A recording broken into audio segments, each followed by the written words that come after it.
don't move anywhere else. Just stay there.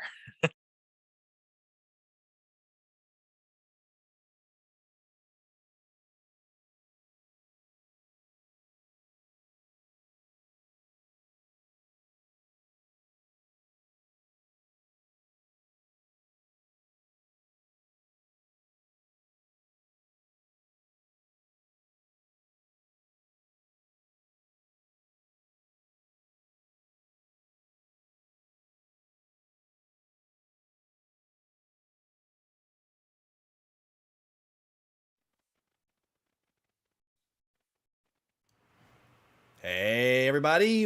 Welcome to the Hello. show. Don't move anywhere. Welcome Don't back move. to the show. Don't go anywhere. Just stay Don't move there. Don't anywhere. move anywhere. Stay there. Don't move anywhere. Oh, Man, I wow. do not know why my camera is like this. It's not. It's so weird. It's not supposed to be like this. Like it's What? super. It was like it's so bizarro. Why my image is showing up like super potato? Because it was never this bad. I don't know. Yeah, that's why I was Anyways, telling you, man. Like today, I don't know what it is. I was looking at it. I was like, why is it such like poor? Is it like a setting in Zoom or something? Is there like I a I don't I, video I don't think quality? so. Like because I'm still on my fast network. Anyways, we'll troubleshoot this another I time. know. There's always It's some. so good to be back, Yes, it is good to be back. man. Oh, Yeah, so miss you guys.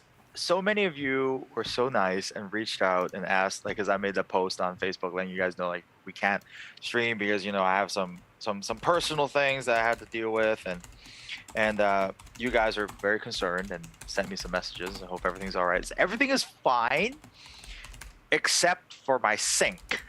So yeah, what happened was I thought my sink messed up, but turns out it was the drainage pipe outside of my building, where the whole building drains to, got clogged. And so the whole building's wastewater was draining into my kitchen via my sink. It was all kinds of gross and nasty and disgusting. For those of you who are having Yeah. breakfast on the East Coast, Oh, let's maybe man. skip this story. Yeah, yeah, I will spare y'all the details. But what happened was, so I had water backed up from the outside into my sink because I thought my sink Water. wasn't water. Because I thought I thought it was my sink that was clogged up, and it wouldn't drain, which I was very wrong. And so I called the guy, and he said it's okay. We'll come back. I'll come back in the morning when I have the rest of my stuff.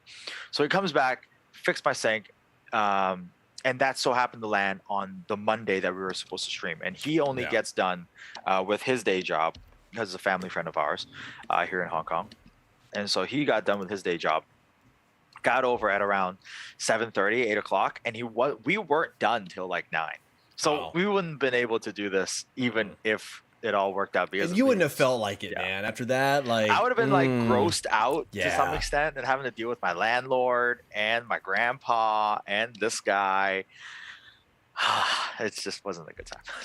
So it's a viable excuse. Like once you told me what you had to do, I was like, let's Did just I push this send thing you back. photos? No, thank God you didn't. Oh no, I didn't send you photos. I sent my parents photos.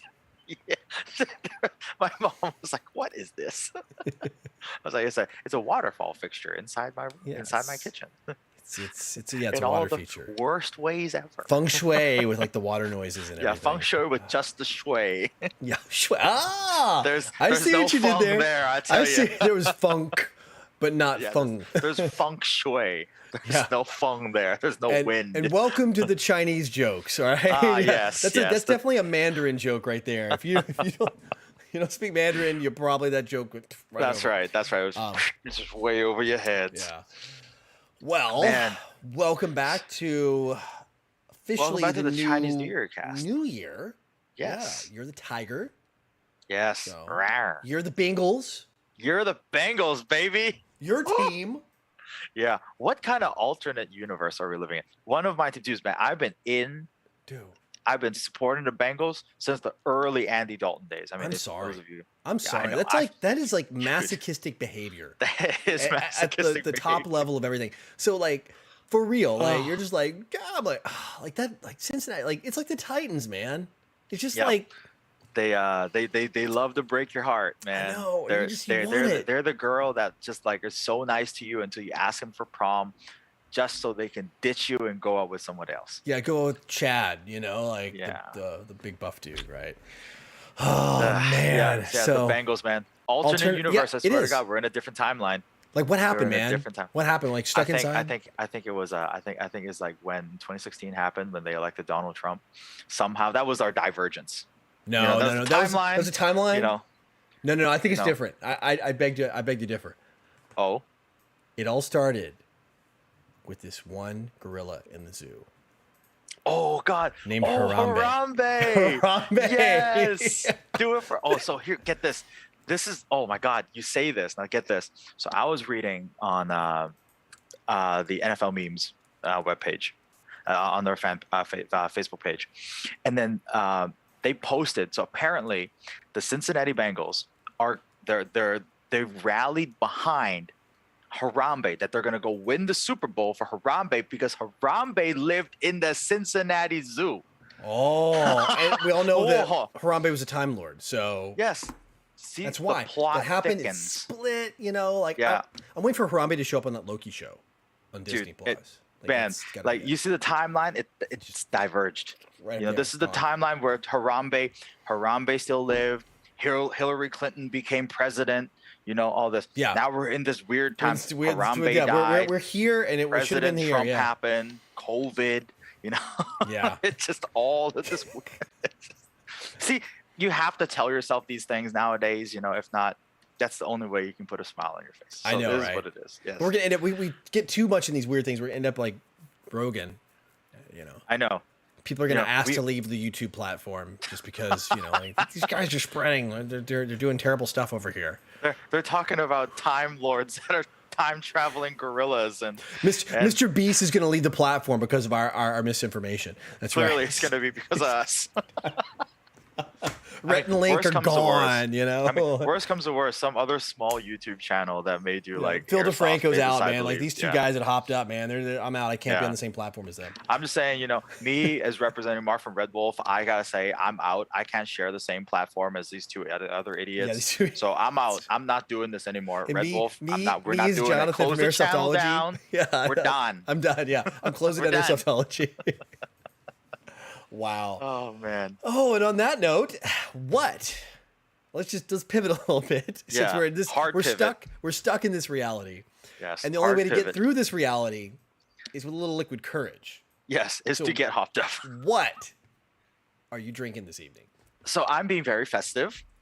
A very festive looking Centauri Premium Malts. Oh, look at that! This is their kind of their craft spring kind of special that they're doing. It is not this. Yes, it's got the fan. I think it's very festive, very Chinese New Year's Eve. Oh, bless you. Bless you, my child. Yeah, the producer literally sneezed right next to my face. And so this one, it's not just a repackaging of the regular Centauri Premium Malts. It's a slightly different brewing process that they did. It's a little bit lighter. It's not as hoppy as the regular Centauri. I feel like it's also a little bit sweeter. Okay. So definitely good with all the festive things that we're going to talk about today. What are you drinking? Me, I fell for the marketing hype. So I got my favorite brewery, Taihu, which is Taihu Brewery, Tiger, right? Right. So 9.9. Of course, it's a 9.9 because this boy, it's a Uniqlo collab. Oh wow! So I got the little Japanese tie-in. I got the Year of the Tiger and Taihu Brewing collab with Uniqlo. So it's like a type of I can't read the character. What is that? That is a tiger character. Is it a tiger character? Okay. Yeah, that's the tiger. Yeah, who? Cool. So, yep. That's it. Who? What? Who they gonna beat the Bengals? Oh my God! Sorry. Oh my gosh. See, it all ties in. All right. Tap the top. Pop it. Half a liter of 9.9% strong beer. Oh goodness gracious! Oh no! Did you spill something? Did you break something? I broke something. No. What was it? Casualty? Oh, it's okay. I gotta put my family photos back up. All right. No, my remember, did VFC ever give you one of those like their tile stone coasters? Yes. My corner broke. Oh no, I got one somewhere around here. I think I may have two of them. Dude, I'll send you love this, one. but it's okay. I'll send I you one. love that I got two thing. of them somewhere. It's practically indestructible. Did you ever get their keychain they got? Was the keychain from last year, 2 years ago at MOA? Was it the knight? No, it was the MP5 Bolt. Oh no, I didn't. Oh, I think I got to spare one of those. I'll save you one. I think someone on our team has one. Yeah. It's like I think literally Max the has Bolt. one. It's like the Bolt Yeah. from an MP5. So it's pretty cool. Yeah, I think Max has one. But yeah. So what have you been up to for Chinese New Year's? I mean, we're gonna jump right into it, right? Yeah, I mean, it's like all we have is like kind of singular topic this time because there's like a lot to cover in this food, tradition, culture, things like that. So Man, let's rewind. Yeah. Chinese New Year is usually spent across period of 3 days. It follows the lunar calendar, so it's different every year, but it's between January and February, late January to early mid-February. That's usually the time that it falls on. It's usually coincides with the spring solstice, so some people call it the Spring Festival. That's what people in China like to call it, the Spring Festival. And it's 10 days, but really there's only 3 days that are majorly observed, which are also bank holidays. Well, here it's like the whole week.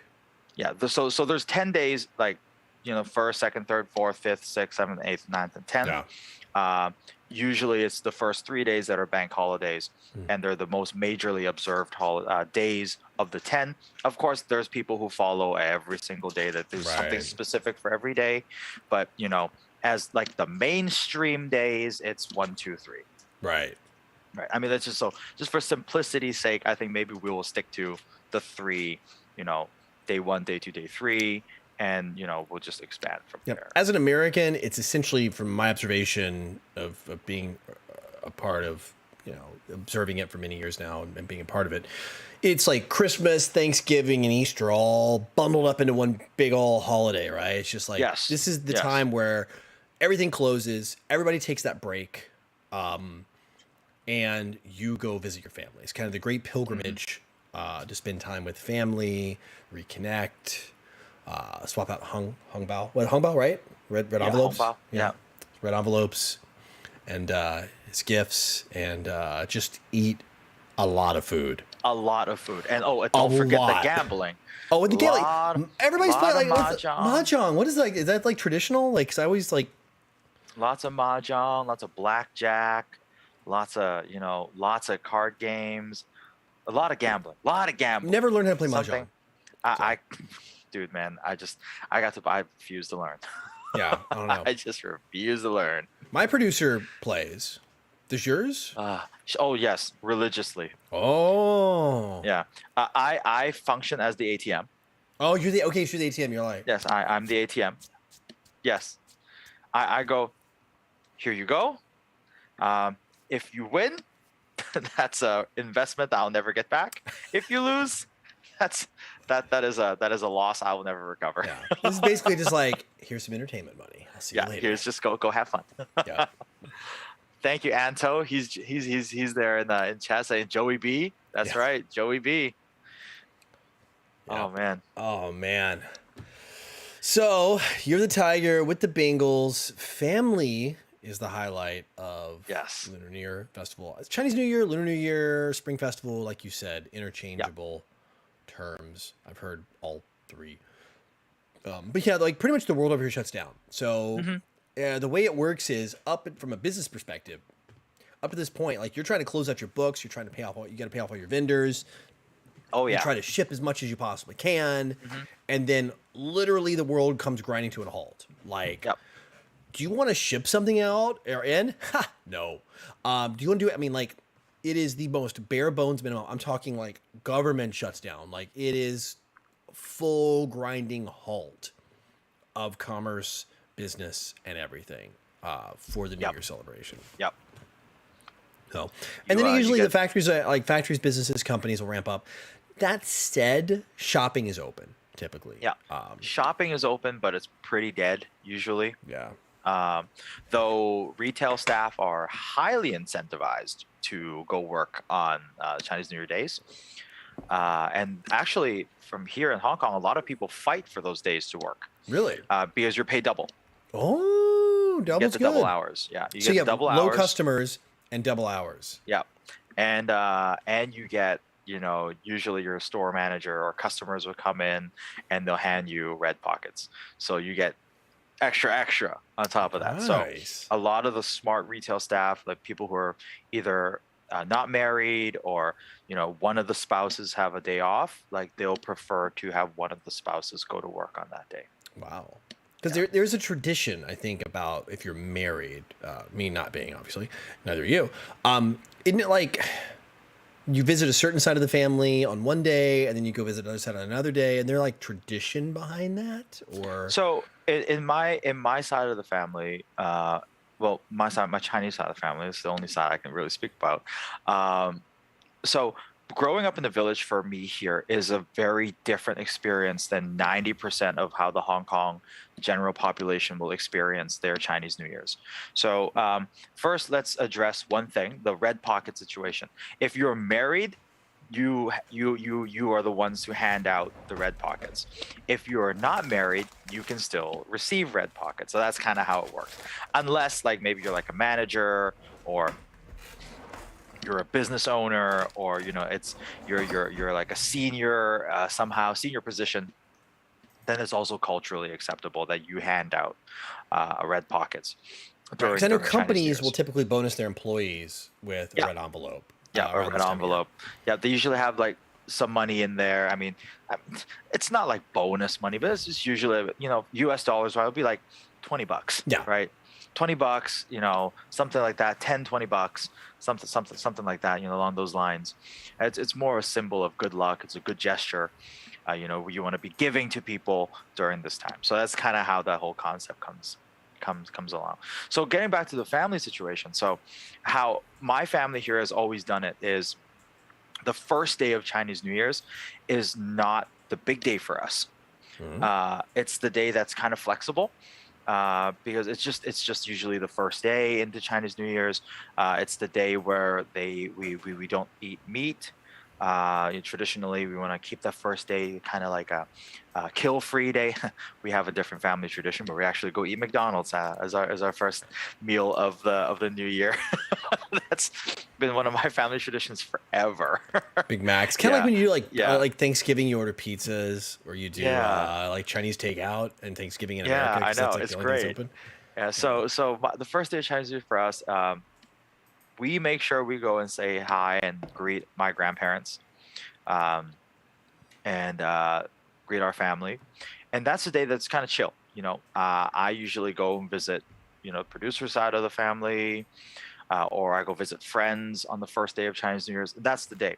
The second day of Chinese New Year is when it really ramps up for our village, because that's like the first official day into the new year, and that's where they start to celebrate the new year. So it's all pandemonium in the village. So we have firecrackers and fireworks and people running around, one family with other families. They have their big family gatherings. My grandparents were village elders here before, so our family never was obligated to go visit other people. It was the other way around. We had to sit our butts down, and other people would come and visit us. So, yeah, because there's this it's kind of like village hierarchy. Yeah. So yeah, it's a bit of an interesting experience that the producer got to experience like twice this year. Where we just sat down, played mahjong, ate way more food than we should have, and people would come and visit and give us red pockets wave after wave after wave. Do they bring food as well, or is it just like they bring food as well, and, or we'll have so much food there that we feed them. God. And so yeah, it's nonstop. Yeah. So and we're talking about insane spreads, like bowls and whatever. Yeah. We'll have like plates after plates of like radish cake. We'll get to that. We'll get to the food. We have some food to show you guys. But yeah, we'll have radish cakes. We'll have Chinese sweets. We'll have fruits. We'll have chocolate. Producer's aunt got the right idea. She bought like the party pack, like Snickers and Mars bars and stuff like that. With the fun size ones? The fun size ones, yes. And so she put it in the candy tray, and I get there, and then the producer's like, "Oh, babe, you should have some candies. You should like be polite." I'm saying, "Oh, of course, don't worry. I will have some of this." I see, I will have the most American thing ever. I pull out a Snickers bar. I said, "You're not yourself when you're hungry." Yeah, grouchy. Get Snickers. Yeah. So other than that, I was basically a glorified Uber driver. Drive this all over the place, and that was my Chinese New Year. I was sitting there during the first night while the producer was playing poker. Producer looks at me and said, "Are you okay?" I said, I'm down bad. I'm getting real sleepy." Yeah, it's like, that's it. Wow. No power. I'm really struggling here. Battery's at 5%. Little icons turned red. It's time to recharge. She asked me, "You want some coffee?" I said, "At this point, I don't think coffee gonna do nothing." Nothing can help. It's not gonna do nothing. Oh man, what about you? Kind of chill. Lots of food. So in my case here, I spent it with producer and her fam, and we ended up doing like a lot of meals. So it was just like Typical. Yeah. So it was like a lot of going out. Yeah, man. They were actually, we ended up doing food in one night. First night we did Thai, picked it up, nice, and brought it back, and it was like a meal for what, like 7 people. And there were like 3 of us for that night. And then a big group, like then the whole crowd got together and we went to a buffet here, which was out of control. It's been on my bucket list of Taiwan buffets. It's kind of hard to get a reservation. I have no idea how they scored a New Year's reservation. Like, and here's the thing. Buffets here are typically 2 hours and then it's GTFO. Right? This one's a 4-hour run. Oh yeah. 4 hours. Like, this is a buffet. This is, there's not many seats. Like, it's smaller than you think. Right. For seating. And it's heavy on the Japanese style food, but it's got a little bit. It's got Japanese, it's got Chinese. You can do Peking duck. You can do you name it. Like, they have a whole section of tempura. Like, you would go in like the udon noodle shops, the tempura. Like, they have like all over. Like, and you just want to like eat yourself fried shrimp tempura until you just get stupid, and it's legit good.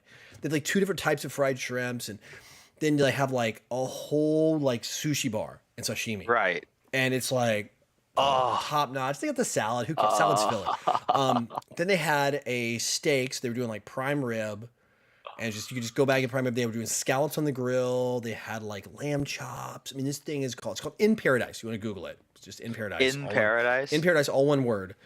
And In Paradise buffet. Yeah, In Paradise buffet. I would love to go back and do a video of Google it.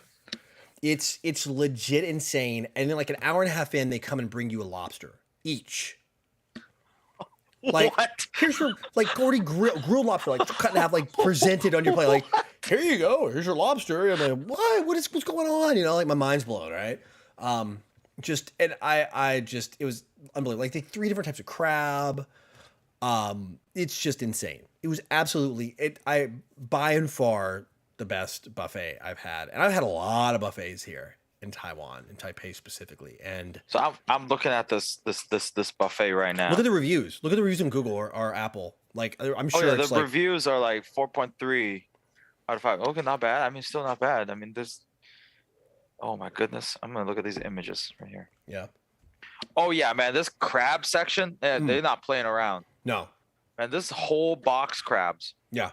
Like, these are like Dungeness crabs, like the whole thing. And you just get it, like, there's no restriction, just go wild, like, have at it. Oh my god, like, yeah, this is no joke, guys. You guys gotta go check this out. Dude, this is crazy. Yeah, this is a legit no joke buffet. And it's on the top. It's like on the 54th floor, and it's the main shopping area is by where 101 is.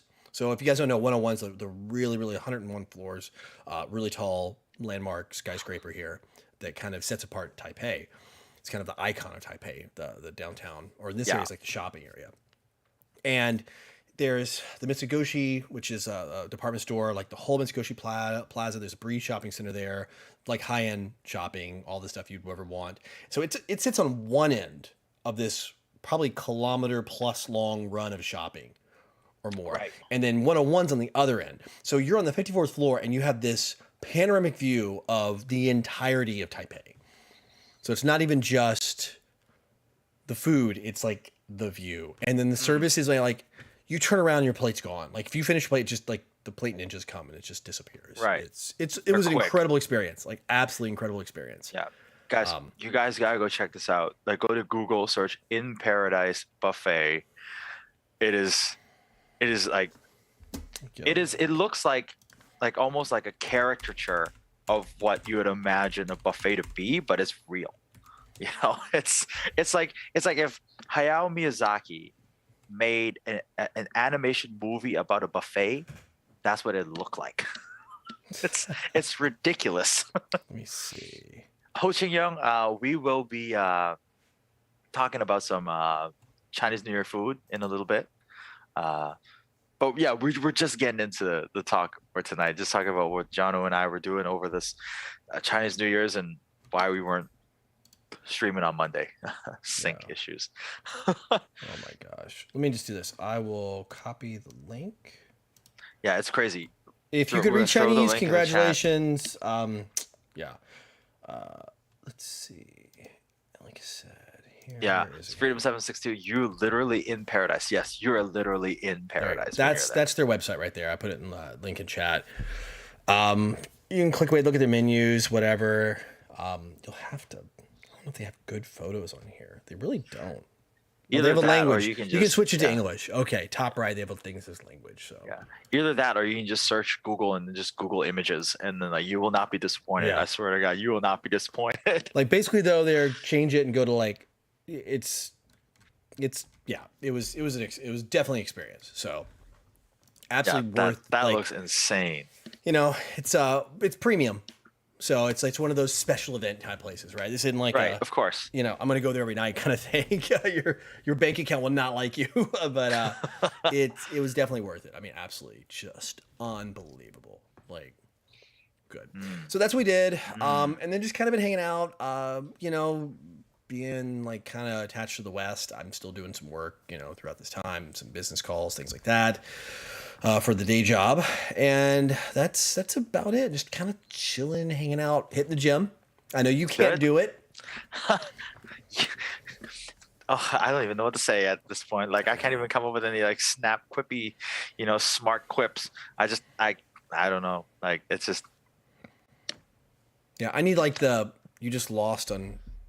Like The Price is Right, that dun, dun, dun, dun, wah, that sound. I need a soundboard. I need to set up a soundboard. Like I have the little the Elgato Stream Deck. I just need to get a soundboard. So.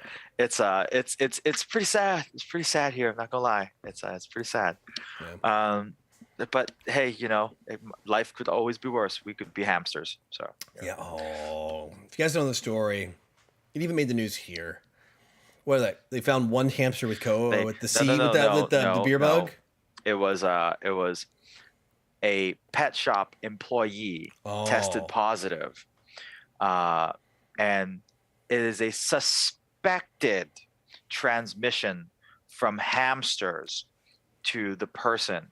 However, they did not rule out any possibility that he may have contracted COVID from people walking in off the streets. Yeah. So, but it's conclusive that they had to euthanize 2,000 hamsters. Oh, Taro. Bye, Taro. It's 2,000 hamsters plus other rodents and a swan. And a swan. It was so specific. That's so hyper specific. And a swan. Like just had a good measure. Swan. It's like, bring me the swan. No. What? You know, it's like, what? What? So I think of these hamsters. I don't know. I'm a dork, right? I'm a geek. I've been watching Demon Slayer, and the most recent season, one of the main characters in the season, he's got these little. They're not hamsters. They're little mice that follow him around. Yeah. This guy's like over the top, like flamboyant, and the little mice are like totally jacked, dude. They're like, oh, they like bring him his sword, you know, they're like, oh, they got like jacked, like 6-pack abs. I just imagine that. I don't know why my brain just went that way with these little hamsters. But here's the thing. So the moment this actually broke, it was SCMP, South China Morning Post. Okay. That broke the headline. And then I swear to God, I stared at that photo from SCMP with their logo, and I was stared at that photo, I think, for 5 minutes. I was trying to find like those meme page watermarks. Yeah. I was trying so like hard meme to generator find or something like that. Meme generator, or like, you know, those stupid meme pages and they have their watermark plastered down the middle. Right. I was trying so hard to find them. Like, this cannot be real. Come on. Like, no way. You're looking for like the TMZ, you know? Yeah, no way. Come on. No way. Get out of here. And then then they had a press conference about it. And then like the health secretary was like, hey, you know, it was one of those like, just in case. It was like, you know, we couldn't be sure, so just in case. And you see, if y'all got your vaccines, you know, we wouldn't have to do this. And I was like, wow. What? So they're like, it's your fault. It's your fault. It's you. Like, you did this. Wait a minute. Whoa, wait, time. What? Yeah. Not going to get political or anything, but yeah, man, it's interesting. Yeah. I'm just stating the news that's been happening. Yeah. And so in a roundabout way, during Chinese New Year's, because of this was looming heavy on everybody's minds, I texted friend of the show, Captain Pilot Nick, and I said, you should be thankful during this Chinese New Year's that you Cathay pilots are no longer the #1 public enemy in Hong Kong. The hamsters has officially taken one for the team. You should be thankful during this year of the tiger.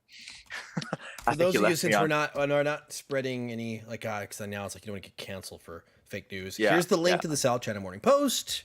Yes, with there's a link the to pictures. The South China Morning Post with the pictures. Yes. So I sent the the message to friend of the show, Captain Nick, Pilot Nick, and so I said this is a great way for you to be thankful during this Chinese New Year season. He left me on read. He left me on read for for 10 minutes before he replied me with some unsavory messages. Oh man. God, at this moment, we just gotta guys. Harambe, it's a terrible man. Situation. It's all because they did that to him. Yeah, it's all because they did that to Harambe. Look, guys, at this moment, we could only laugh it off. Yeah. Every day we're being faced with so much negativity. If we can't laugh at this, they win. So be positive, guys. You're the tiger. Onwards and upwards. Right. Exactly. So let's talk about food. Yes. Harder pivot. Hard, yeah. Like hit the brakes, put the handbrake on, cut the wheel. And just. Dude, we should do more of these Friday shows. I think it's way more out of hand. Yeah. Like Monday, it's Monday morning. It's like morning for us. It's like Monday morning. I think it's because it's Monday night when we do it, and we all kind of have this in the back of our heads. You know what? We can't let this go on for too long because we got to wake up the next day like responsible adults. Yeah, we don't have to be responsible on Friday nights or Friday morning if you're in the West. No, somebody gifted a bottle of Patron to the producer, and it's sitting right there. And it's still alive? She put it on the mantelpiece. It's on display. It's on display. I've got a bottle of Aberfeldy here, but I think it's R.I.P. Yikes. It's R.I.P. It's empty. I need to clear that. So, do you have any show and tell, or you want me to go? Honest to goodness, I totally don't have any show and tell because honestly, part of the Chinese New Year, I had a friend of mine get married too. Oh yeah, that's right. You had to go drive down somewhere. Yeah, I went to go to Taichung. Friend got married down there. It was a great ceremony. Again, I would not say it was the best wedding meal I have ever had in my life. Period. He had to pivot at the last minute because he had one venue picked out in one city and they weren't allowing the bride and groom to walk the aisle without a mask on. So they're like, well, our photos are going to be terrible. So they're like, hey, we're going to go to a different area because it was near the airport where they had like kind of the origination of what we have community spread. So he went to a different one, totally different city. Last minute, like 1 week, had a week to replan his entire wedding. And so we went down there, and it ended up being a Michelin star chef. Yeah. And it was like the first time they did anything at this venue either. It's like this historical site down there. And wow. So we went down there. I drove down and spent the weekend in Taichung and did this. And oh my God, the food there. Oh, it was again like this has been since New Year started. And that was like Saturday, I think, is when that started. It's just been like nonstop, just like food. Yeah. And it was amazing. I mean, like lobster stew. It was like all out. I mean, because usually you go to these things, right? If you ever go to the banquets, and like even company banquets they do every year, annual, it's always the same stuff. Like, we'll bring out a cold plate. We'll do like there's if you live in Asia long enough, there's like definitely a pattern or a rhythm to these banquet/wedding events. Yeah. Like, or those specific like Chinese restaurants, Chinese banquet restaurants. It's always the same thing, and it always follows the same pattern. Yeah. Or it's variation or riffs on the same things that follow the same pattern. Some variation of this, some variation of this, and then this was not that. I mean, I would say vaguely followed the pattern, but it was like each dish was just like, oh, this is like, wow. They knocked it out of the park. Did that, and then we're down there, and there's a restaurant down there. I forget the name of it. Actually, producer, can you grab me the cards in front of you? I'll do a show and tell with the cards. Nice. Once she gets the delay. The two cards. 恭喜發財，身體健康，事事順利，心想事成，生意興隆。I keep forgetting Nelson speaks Cantonese. Yeah, Ho Ching Young. Did I see the street hoarders in Changsha? Yes, I did. It's so good to see. Like, so where we live with Ho Ching Young and I. Hoarders? They're not hoarders. Like they're more like you didn't pronounce vendors, the D like, close enough, and I was like, huh? Yeah. I didn't hear a D in there. I was like, huh? Yeah. No, not street horrors. I was like, what? No. My ears like beak. So. No, we where we live, like there's a kind of like a thing with so we have these hawkers and they push their food stalls or food carts out, stuff like that. It's been a big signature of where I live for years and years and years and years and years until like the sanitary and leisure department, Hong Kong Gestapo, decided to drive them away with their tactics. So every time during Chinese New Year's, they kind of come back out in force because, like you said, even the government kind of grinds to a halt. Yeah, everybody's like, they're like, we're gonna worry about the big problems. We're just gonna let these few days go. We're just gonna let it go, and then after the third day, fourth day comes back, it's just we're back to business as usual. So that's what it is, and so yes, I did see them. And it's good to see that their numbers are coming back. So there's more variety again this year. Usually it's a whole bridge from front to back. You have dumplings and chicken and rice and sticky rice and glutinous rice and all kinds of snacks. Now they've downsized it to like 4 stalls now, 4 carts. What? From like at least 30 of them to like 4. That sucks. And it's so sad. Like it was part of my childhood, and but to see them come back during the Chinese New Year's this year, like. Makes you feel good. Yep. So you first. What? Right. I don't have because like this is impossible to like show the food because so this company the reason I have cards is they actually do inside of Taiwan like mail order. So we loved it so much, and this is a recommendation from our friend who got married. He's like, "Hey, we ate here. It's freaking awesome. You need to go." I told the producer about it, and she was like, "Oh, I know this. I used to have this type when I was like, in university. I used to order this. They had it, at a restaurant there. Like this is really good." And we both went there, and she was like, "Oh, this is. I mean, it was fire, man, and fire in a good way. Also, fire for 2 reasons. It's mala. It's spicy. So there's 2 ones.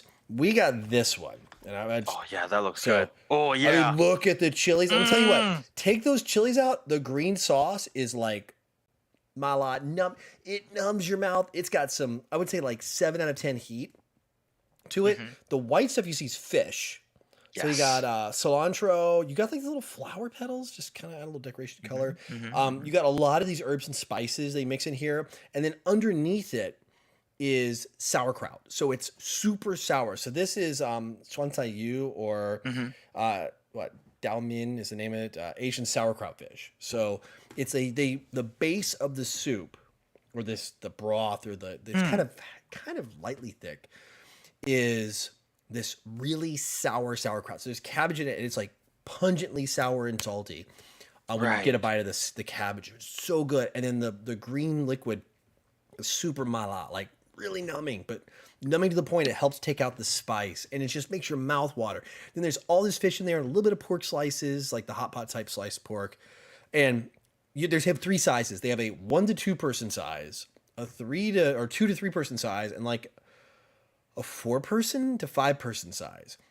Right. We got the 1 to 2 person size, and I swear to God, the bowl was like, no, I'm not lying. Like, this photo looks like it's just a small bowl, right? No. My hand would take up this section.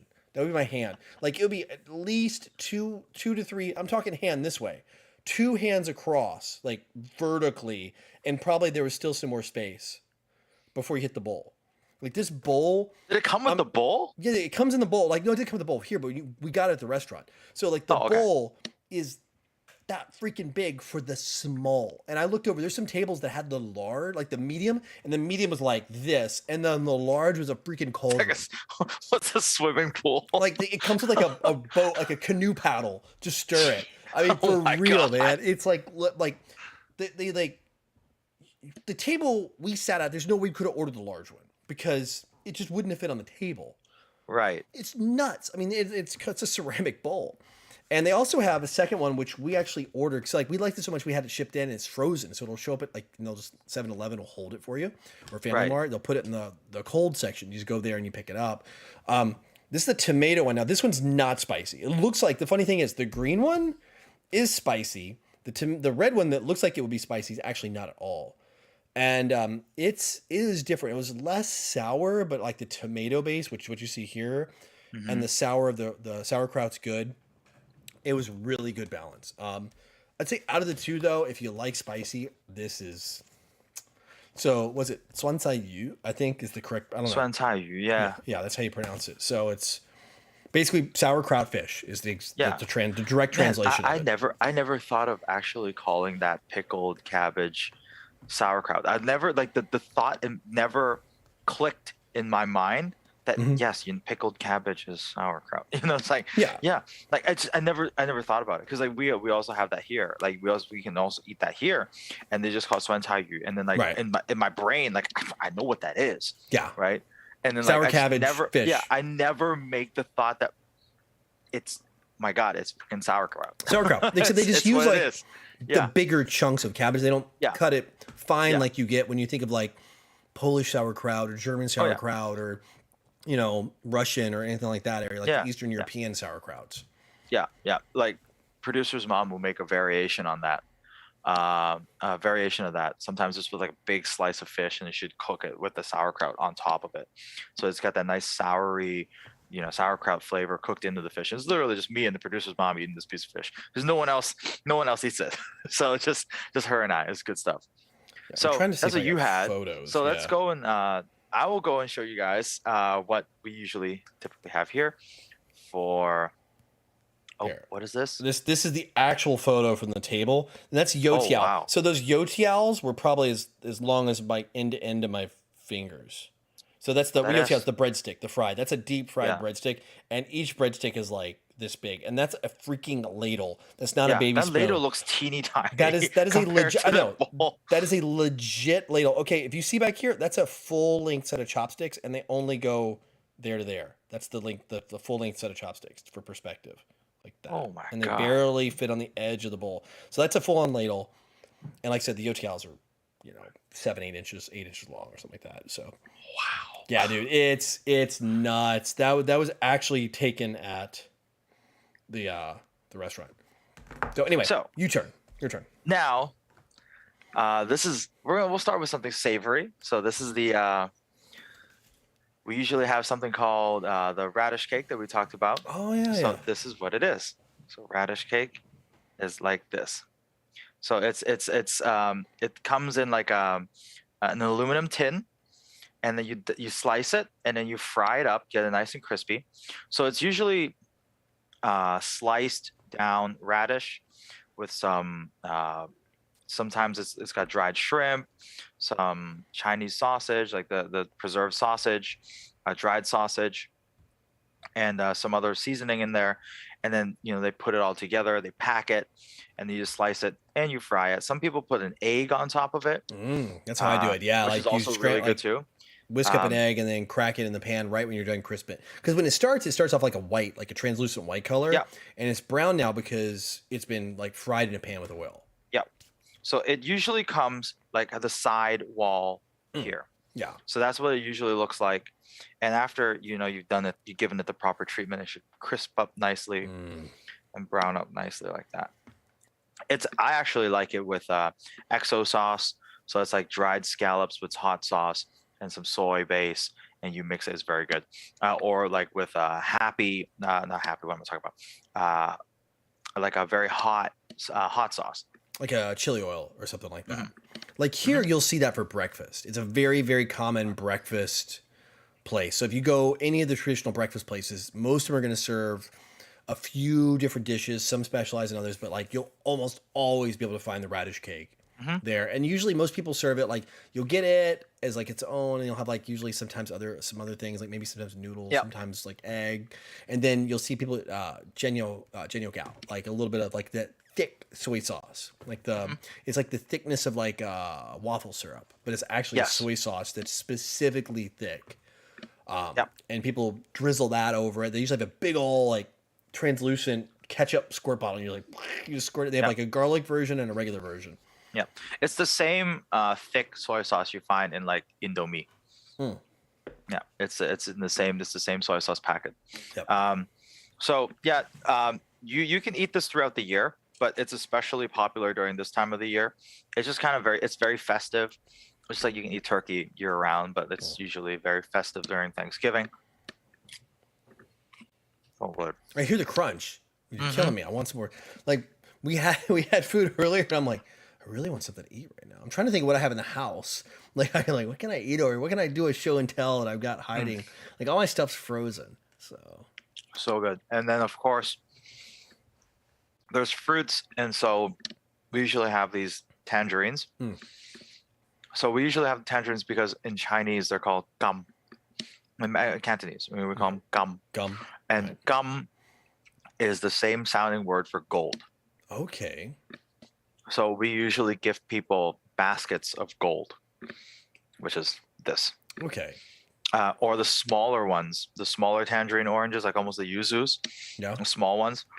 Those are called gut, and which means also another word for kind of good luck, good fortune. Okay. And so you have we usually give people like a bushel of or like a plant, a small plant with these small tangerines on it. So we're giving them like a bushel of good luck.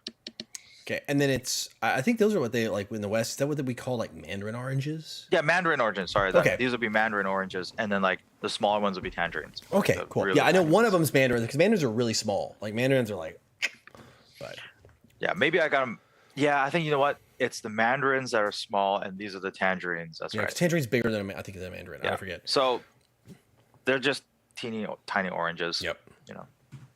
So this is the staple fruit that we have, and of course there's other things. Of course you can have apples and pears and so on, but this is just the festive stuff that you usually end up eating. Right now I went to the grocery this morning or yesterday. Was it yesterday or today? I can't remember. I think yesterday. They right now like apples and like I said, both pears are big in. Like I saw a bunch of like Korean apples, really popular. You get they serve in this big, like usually it's presented in a box.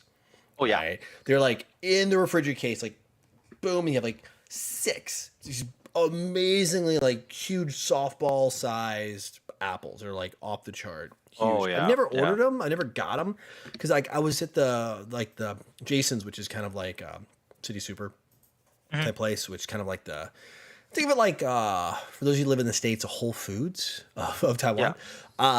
That kind of grocery store, and I was there picking up a few things because it was close by, and always walk through the veggie section. I'm grabbing like broccoli and stuff like that. And they had a box of them, but it was like 1,300. It was like $12.99 NTD, which is like $40, $45 US for 6 of them. It was a box of 6. It was like 45 US. I was like, really? For apples? Oh yeah. And they were Korean. I think these were Korean ones. So it's crazy, man. Like, we get the same thing. Like, we get the Korean ones. We have the Japanese one from Aomori that get flown in. The most ridiculous thing is, like, sometimes I would go and buy strawberries for the producer's family and stuff like that. And I'd get like a basket of strawberries from like Fukuoka. And they'll be like $35, like US. They'll be like $35. And then I'll be like, oh my God, this is so expensive. Because the worst thing is, like, I know how much they cost. Yeah. I know how much they were when I got them in Osaka. And they were like $10. Yeah. Like 3.5x. It was like, what in the name of God is this? It's that convenience fee, the import fee. Yeah. Or like when I was when it's durian season and I want to have my Musan King durian, and then like I remember when I was in when I used to work out of KL, we would have these big ones like this, and then I paid no more than the huge for Musan King. I paid like 40 ringgit, right? That should be like 40 ringgit is like 80 Hong Kong dollars, like $10. Okay. US, right? Like this. In Hong Kong, I found one like this for $400 Hong Kong dollars. I'm like, wow, that's like 50 US. Yeah. Yeah. From no. This to this. Mm-mm. I'm like, no, thank you. Yeah, man. Wow. It is. That's crazy. But yeah, that's I've seen the fruits. Blueberries are out right now. I've seen a lot of blueberries coming in, like from Chile. Things like that. Strawberries, like you said, I've seen those. Like always the high-end fruits around this time of the year. And they always have the snack boxes. Like there's these endless supply of these Lunar New Year traditional snack boxes. Some of them are like teas, some are like biscuits, a lot of the egg rolls, and not like egg roll like you would think like, you go to a Chinese restaurant, you order an egg roll, it's like fried. Not an American egg roll that we know. This It'd is be like a it's like a flat pastry that's been rolled up into a straw. So I think it's like the pastry straws or whatever. I mean, you've seen them. You know what I'm talking about. Like they look like a straw, and they're kind of very sweet. crummy, really addictive. Yeah. Very delicious. You'll see a lot of those. You'll see a lot of things with sesame, things like that. So. Oh, I was gifted this over Chinese New Year's. Apparently, this is Taiwanese. Po Bunny. Yeah, so this is a popcorn place from Taiwan. Where? And look at the back. I don't know. Tell me, does it show where it is? Like, does it have the description on it?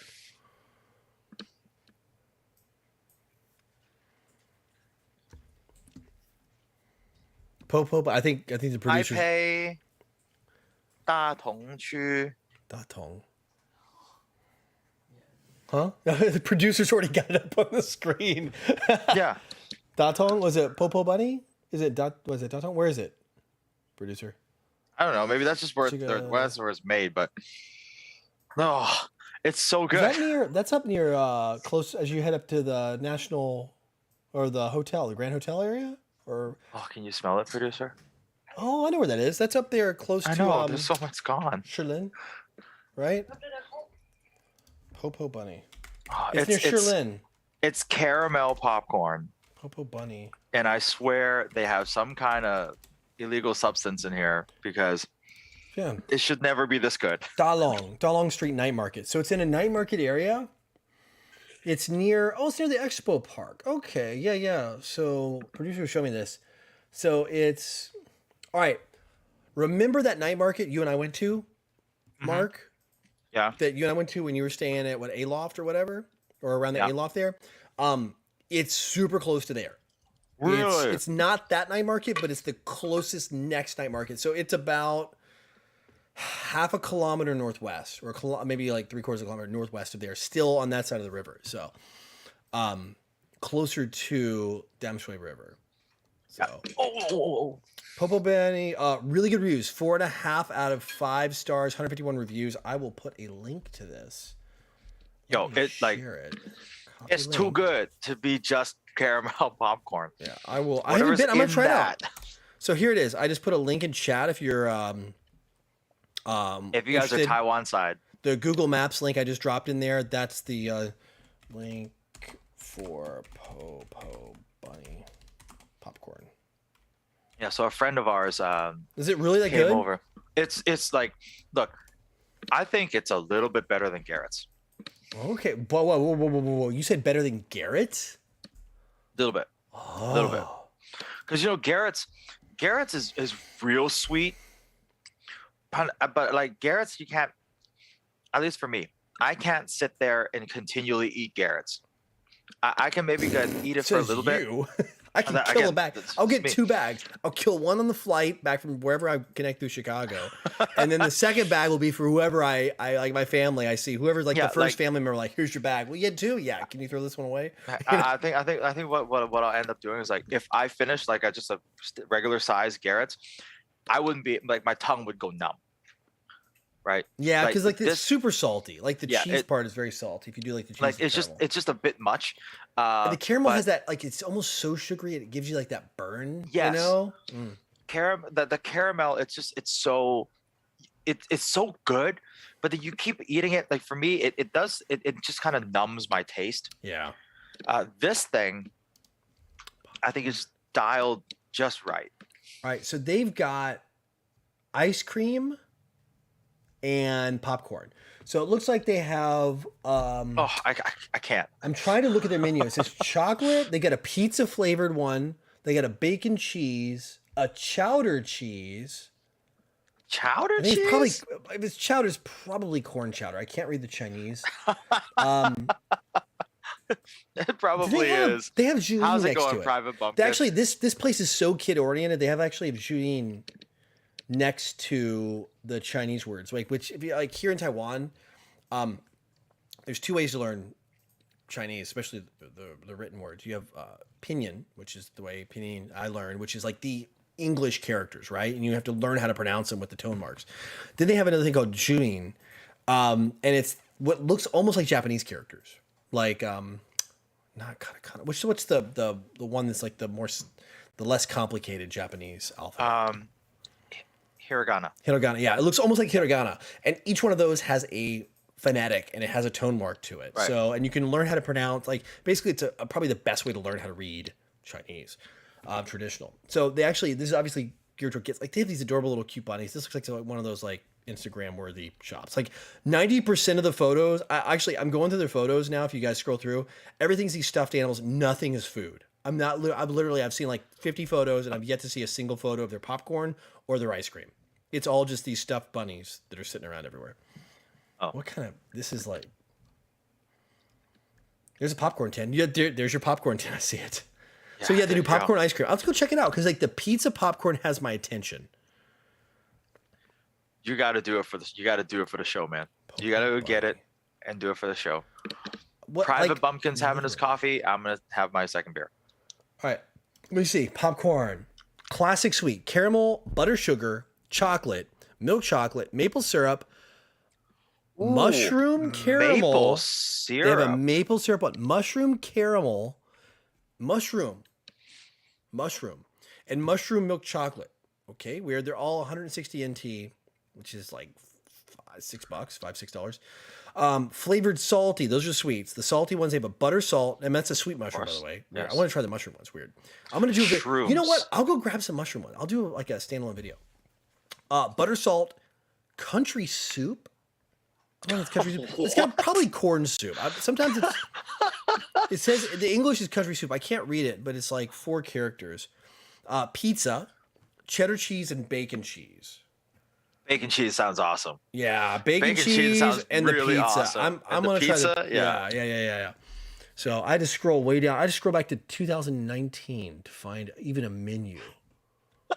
What the freak? All right, yeah. They have pictures in the wall. So like this isn't a rotating menu. It's actually literally like the menu. Oh, you know what? Freedom 762. He probably has a point. It's probably truffle. That's probably a good point. Yeah. Hey, producer. It says chowder cheese. I bet you that's country soup. Yeah, it's probably that corn soup, bro. Yeah, I don't. Interesting. I was gonna maybe try to translate it. I don't know. A lot of times the translation on English is lost sometimes. All right, I'll have to go try Popo Bunny, my friend. I'll come back. I'll send you some pics. We can put them on what? Facebook, Instagram? Yeah, send me some pics. We'll put on Facebook. Facebook. Do we have an IG account? Not yet. All right, let's make that. Let's fix that. Let's fix that. Yeah. I need to start putting some content out there for us. So yeah, well, this is the year, man. It is the year. Onwards and upwards. Onwards and upwards, man. Let's do it. Yeah. I will start with some Popo Bunny. Yes, Popo Bunny. Yeah, I've been posting some of the food pics that you sent me. Some of the food pics that I've been having. Traditional Chinese home dinner that I had at my grandparents' place on Facebook. Right. So I was gonna wait until we kind of got a certain threshold on our Facebook page before I started the IG page. But hey, let's go ahead. Let's do it. Let's do it, man. Cool. All right, I'm gonna go. We'll get some. Popo Bunny, what's around here? Chef Bao's beef noodles. I've never really spent any time in this area. I don't think I've ever been in this area. Well, this will be an interesting discovery. Dalong Street Night Market. All right, I got my attention. Latest. Oh, let's look. Night Market. Traditional snacks. Of course, fried chicken. Of course, the most traditional of Taiwanese snacks. Tofu. Fried chicken. What is this? Street sushi. That is one thing you will not get me to try. Street sushi? Taiwanese street sushi. I would do street sushi in Japan. I don't know about. Can we somehow strong arm Masaki into trying street sushi? I tried to get Masaki to try actual proper sushi here. I don't think that would be too difficult. At a pretty nice place, and he was like, I don't eat raw fish when I travel. And I'm like, really? Man. No, here's the thing. And he and I had to talk about this. 2 days, if I'm traveling, within 2 days of my flight back, I will not eat any seafood unless I have exception to the rule. The exception to the rule is if I'm in Japan. I will be like absolutely like just killing it. Like, but because it's hit or miss, man. Like you can get the best prepared seafood, and if you get bad seafood, which they can't check, you're wrecked. And I'm not going to go into details, but you don't want to be hopping on a flight in that level of situation. Okay. Good call. Dajong. It says Ta, but it's actually Da, because I can read the Chinese character. Dajong seafood porridge. That looks. Looking at this, I'm looking at the night market around here. Tainan Dan noodles. Dan is that Dan Mian? Probably. Dan Mian. Oh my gosh, look at this. Actually, this night market looks pretty good, man. I want to go check out this night market. Yeah, you may need to do like a Steadicam walkthrough. It's super traditional. I would say this night market is more traditional than the one that we went to. Yes. Oh. I would say this is more local. This is like hyper local night market. Like I'm just looking at some of the pictures here. This is not like a touristy one. So, all right, I'm down. I'm sold. Yeah. Wait, we have an Argentinian restaurant here? Hold the phone. I am like, this is what happens when we're on the show. Like all of a sudden I'm like bookmarking stuff. I'm like, hey. See, this is what happens when you tell Jono about a popcorn place called Popo Bunny. Thank you. Popo Bunny's turned into, hey, Popo I'm going to go do Bunny's some. now turned into a Argentinian restaurant. Jeez. Let's see. Oh, man. So that's kind of our Chinese New Year adventures. You visit family, you eat, you do a bunch of stuff. Sit and let your significant other gamble. Yeah. That's essentially it. I mean, it is a lot of fun. Tiring, but fun. Yeah. I saw it today walking to the gym because the gym's kind of across the street ish. Like across two streets in a big park. There for the first time, like the big park out there was like, it's been ghost town. And like today it was like full of people. I think people are like, I kind of want to get out of the house now. I'm kind of tired. It's kind of like that Thanksgiving, Christmas time period in the States. Like, yeah, it's good to see like your family. And then after a few days, you're like, okay, I've had enough.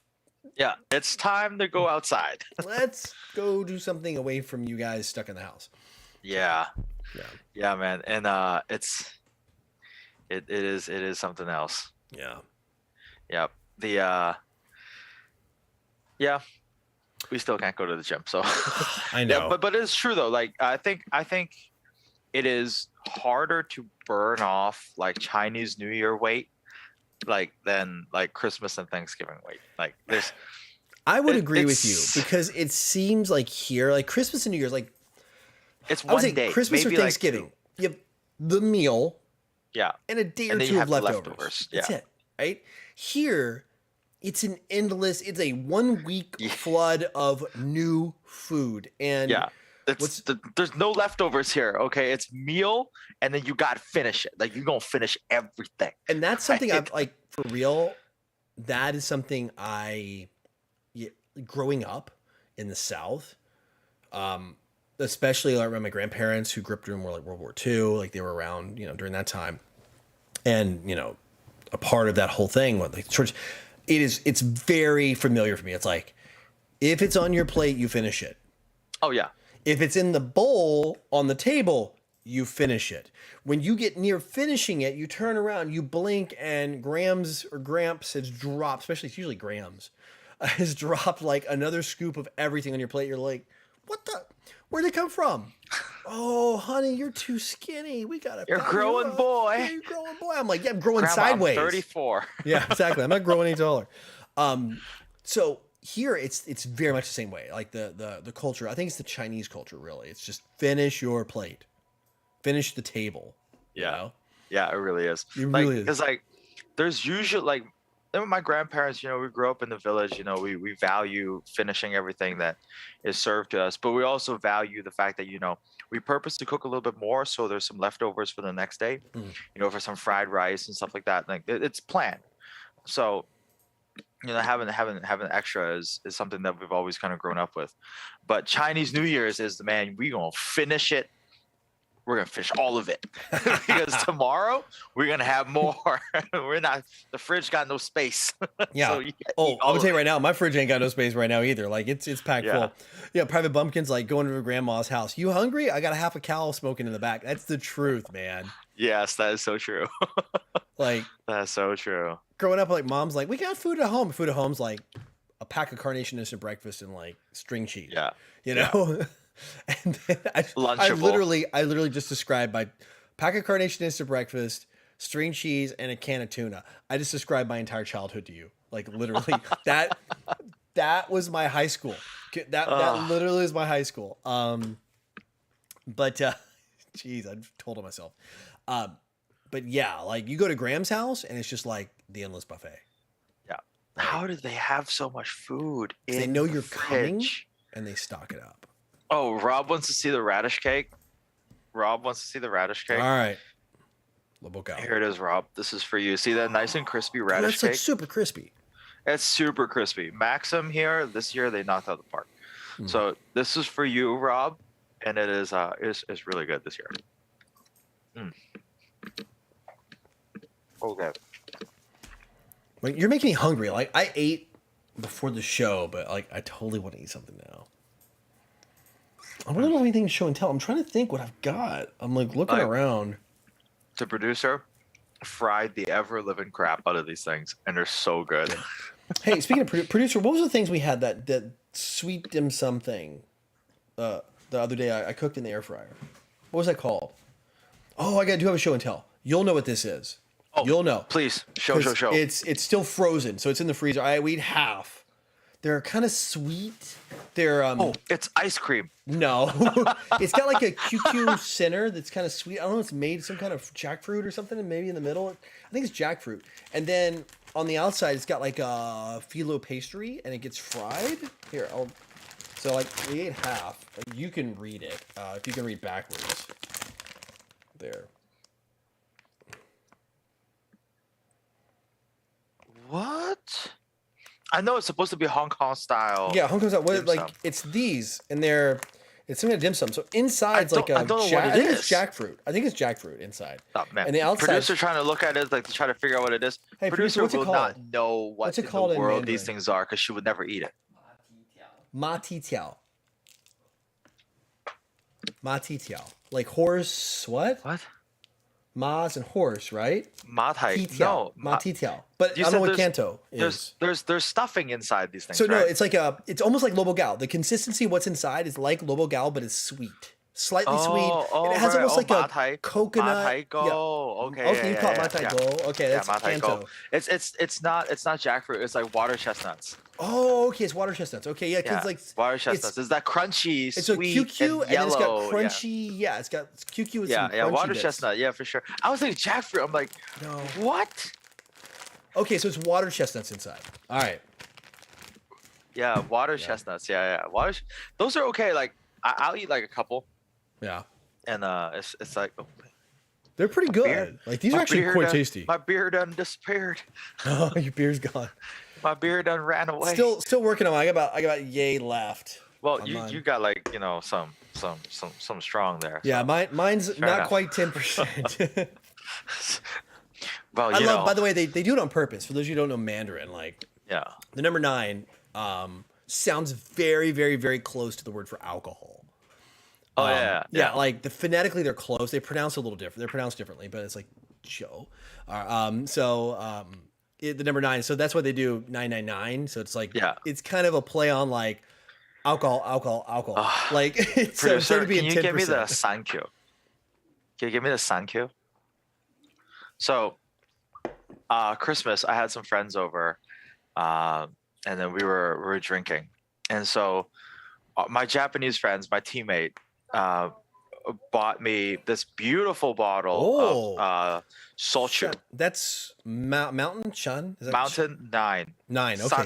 Sankyu. Right? Okay. So he said, bro, I bought you this awesome sochu, and his name is Sankyu. Sankyu, bro. Like Sankyu very much. I'm like, God, my geez. No. Rio, get out of here. No. Stop. Did he really drop an English joke on you? He did. He Englished you. He did. He said, bro, I got you this because it's Sankyu. Like, Sankyu for having us today, bro. And I hold this. I'm like, we've been friends for 3 months, so this is what you do now? Your dad joke, man? Get out. That's get out dad joke. Get out of here. What are you doing?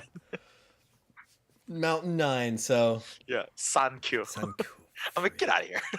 It's Japanese. That's so funny. Get out of here. Get out. His wife is just there shaking her head. Like, ugh. All right, so Nelson says the Taiwanese version of water chestnut cake, but it's got a deep fried exterior. It's not the same as Hong Kong version. Okay. Oh, interesting.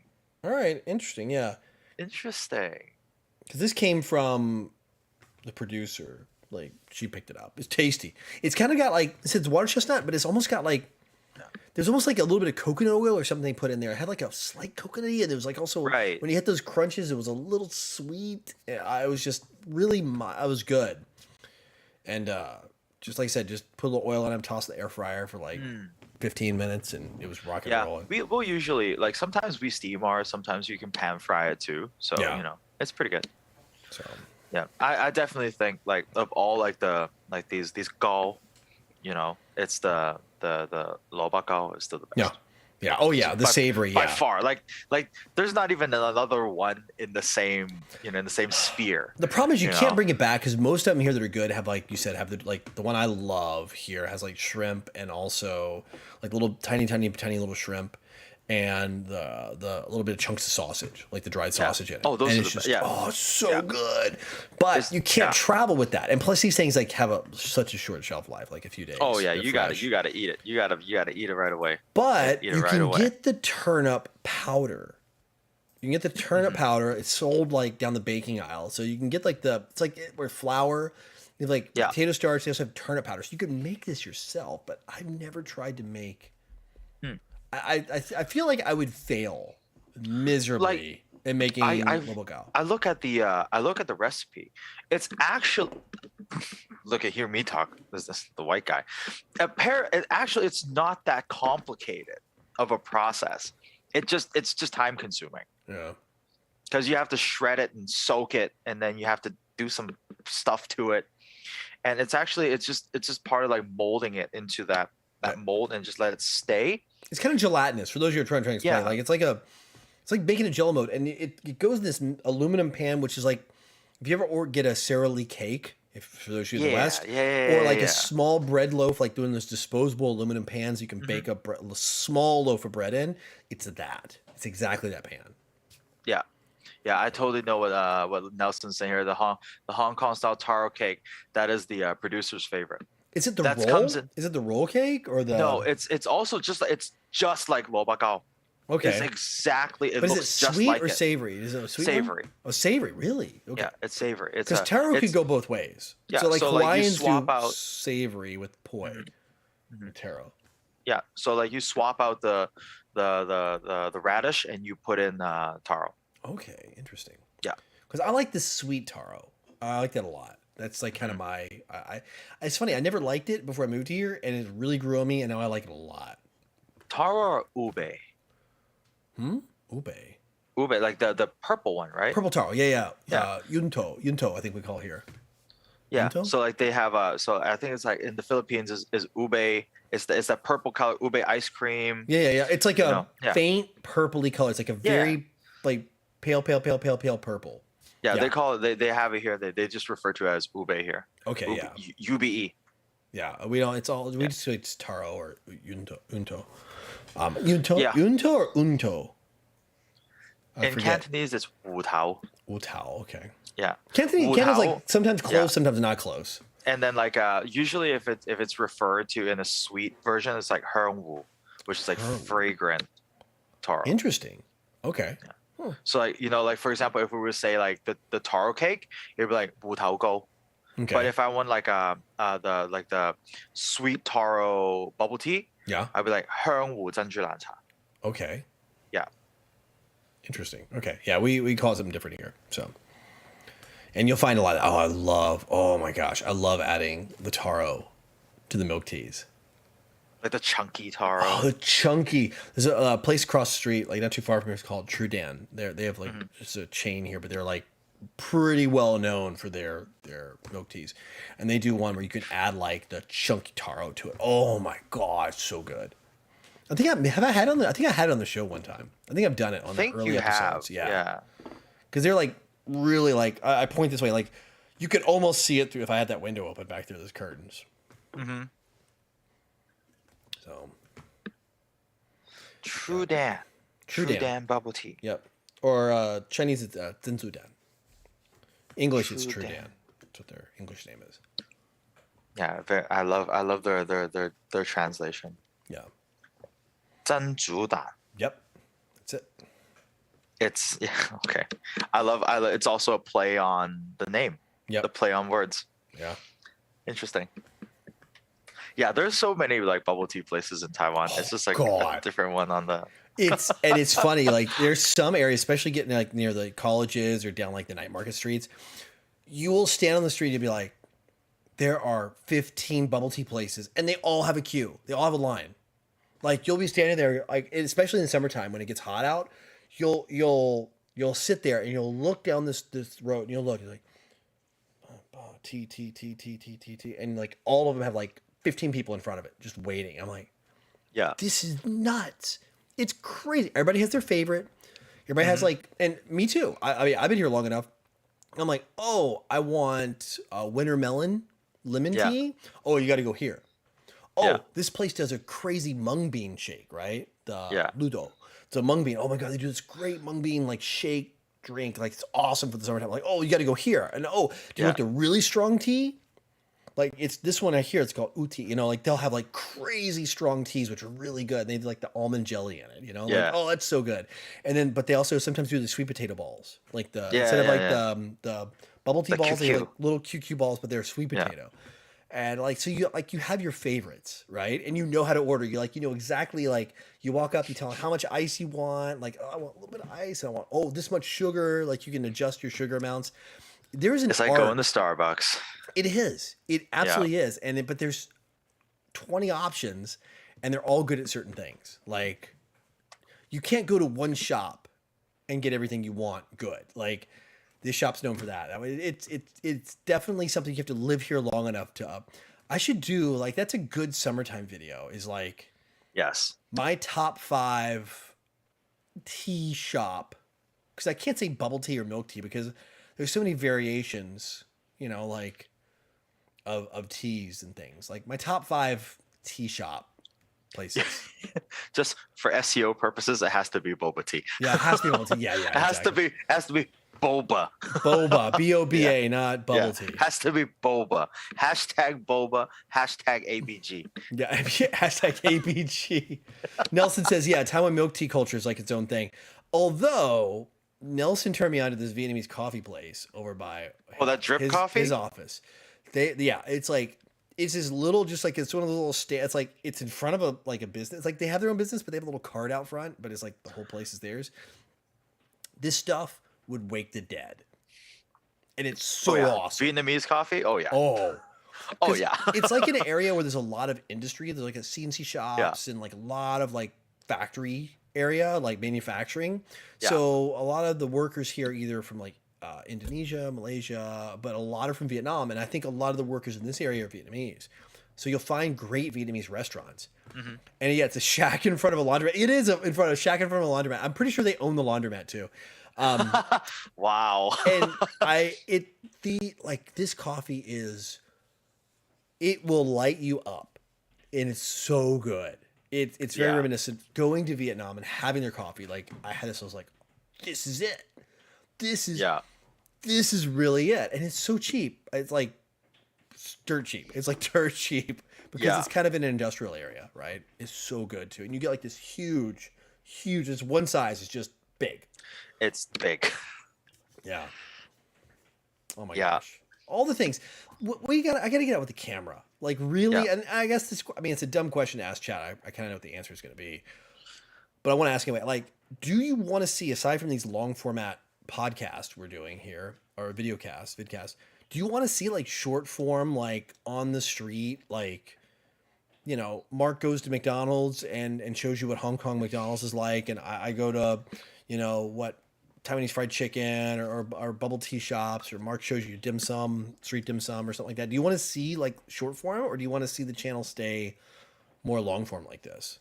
Mm-hmm. I mean, of course, like once things kind of calm down and, you know, I'm upgrading my hardware, we're going to get back to cutting out some clips that I've been doing lately for the channel as well. So those are coming back.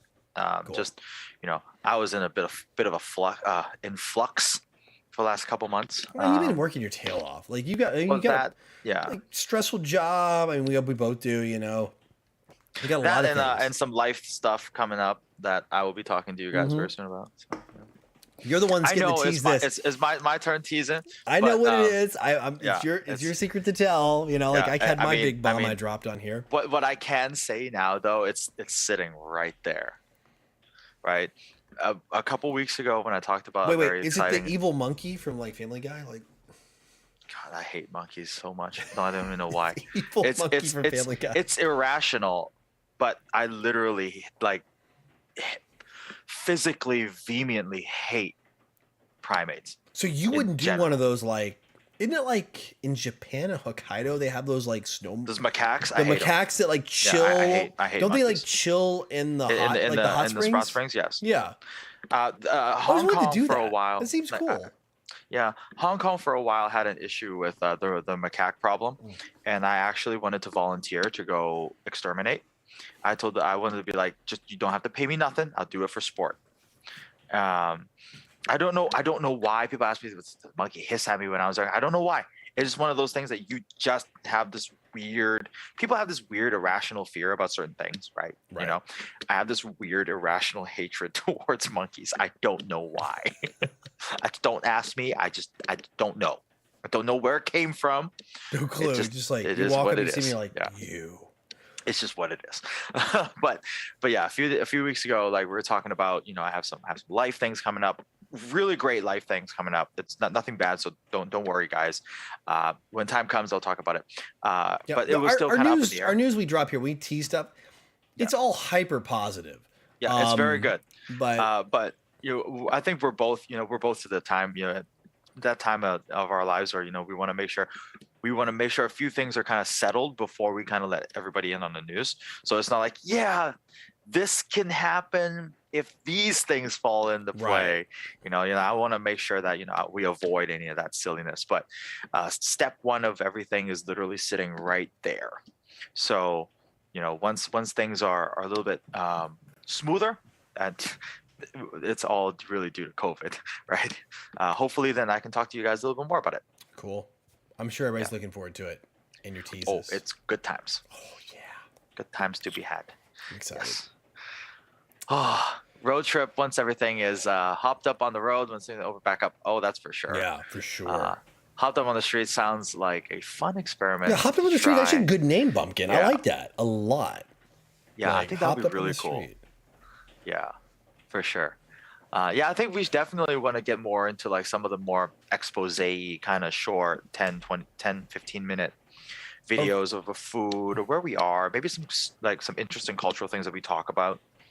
I always envisioned us when we talk about coming up with topics for that week, maybe leading up to that, we can do maybe like a snippet here and there of whatever, I always thought about doing that. Or,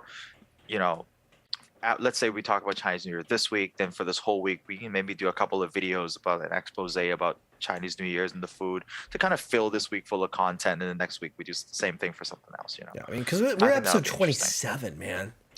Yeah. Like we're more than halfway through a year at this point. Yeah. So, okay, John. Nelson said, "Okay, Jono, we need to do live stream from the street, and you can set up the studio in his van." Your van? That was that's totally not creepy. Like the door opens, like, hey, hey, 我是老外. Yeah, 我是老外. You have to be like in the most like white accent. Yeah, with the white accent. 你好吗？我是老外。我是老外。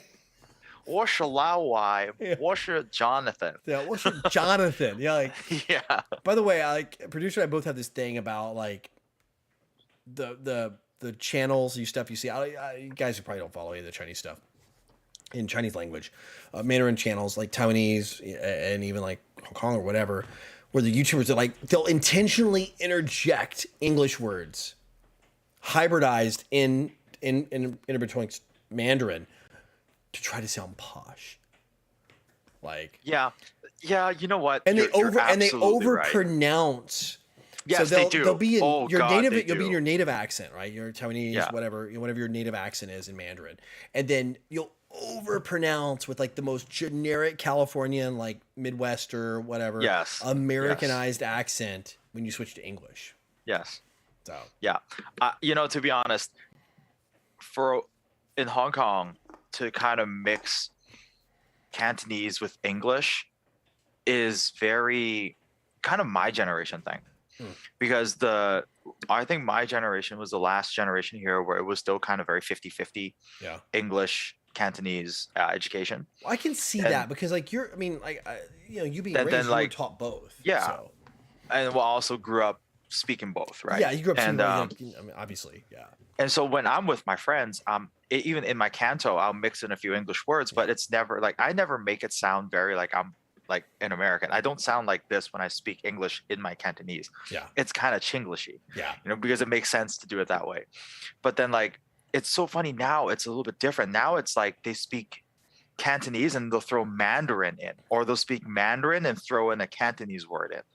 And it's not even like proper too. It's so weird. They'll speak because the Hong Kong government for the last several years, several school years, generations after me, they've been really pushing a lot of Mandarin. I know they're pushing Mandarin because they're really trying to unify. To be honest, I'm very happy about this, and given the fact that why not, right? Why not? But I think at the same time they're sacrificing a lot of the Cantonese, where now you see a lot of kids when they speak Cantonese, it's spoken like it's a second language. Yeah. Like it's a It's choppy, Mandarinized. it's lost. Yeah, it is a Mandarinized Cantonese. It's a lot like I hear in Taipei, I hear Taiwanese spoken. And up here, like you go down south and it's just like full on like Taiwanese. And I'm just like, I know like 10 words and they're all terrible. Yeah. They're not like nothing I can repeat.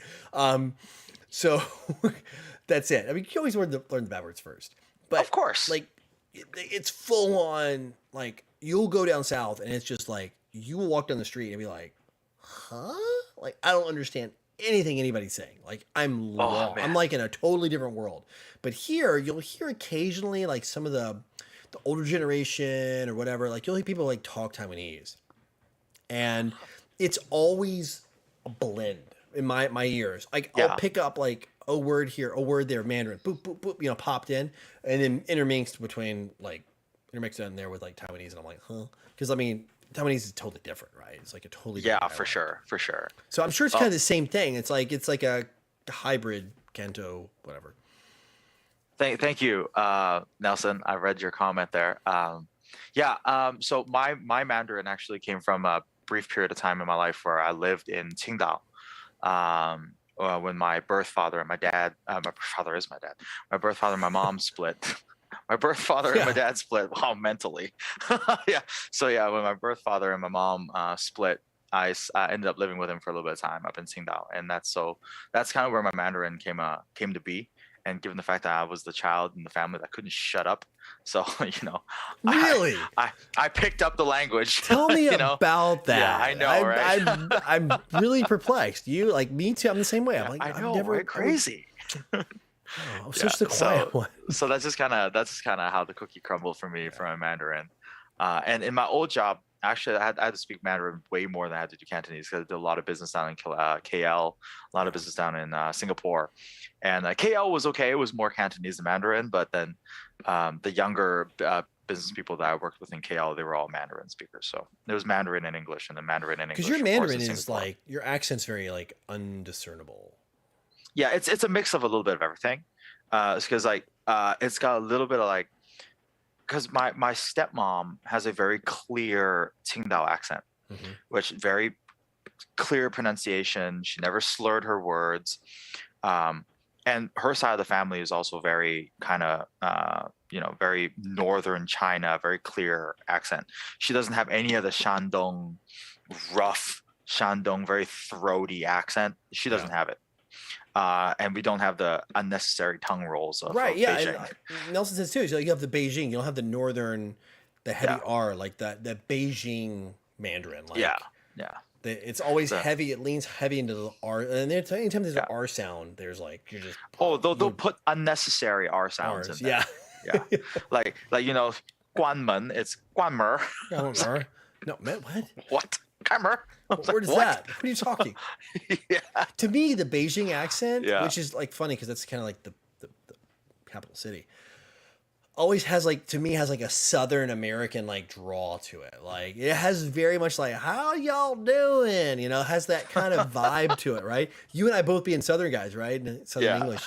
You throw that good old Southern accent in there, and it's we're gonna head down to Burville. Very R heavy. Like Southern accent in America is very R heavy, and so when I hear the Beijing Mandarin, I'm like, it's very like, sounds kind of redneck to me. It's like redneck Mandarin. Yeah, it's redneck Mandarin. That's really what it is. Really what it is. But yeah, that's interesting. But yeah, I think that's a good place to good show. Yeah. Wrap it up. Redneck Mandarin. Redneck Mandarin. It could be the name of our show. Learning your redneck Mandarin. Ni hao ma. Ni hao ma. Ni hao ma. Ni hao ma. How y'all doing? How to say it? We're gonna drink us some Pijo tonight. We're gonna drink some Pijo. Wow, that's good. Wow, that's a clip right there. Somebody clipped this. Yeah. Ni hao ma, pretty lady. We're gonna drink some Pijo tonight. Wow. That is, there's got to be a show there. 我是一个美国人. Yeah, and we're gonna drink the Pijo. Yeah. Drink some Taipei Pijo. Taipei Pijo. from Tahoo Brewery. Tahoo Brewery.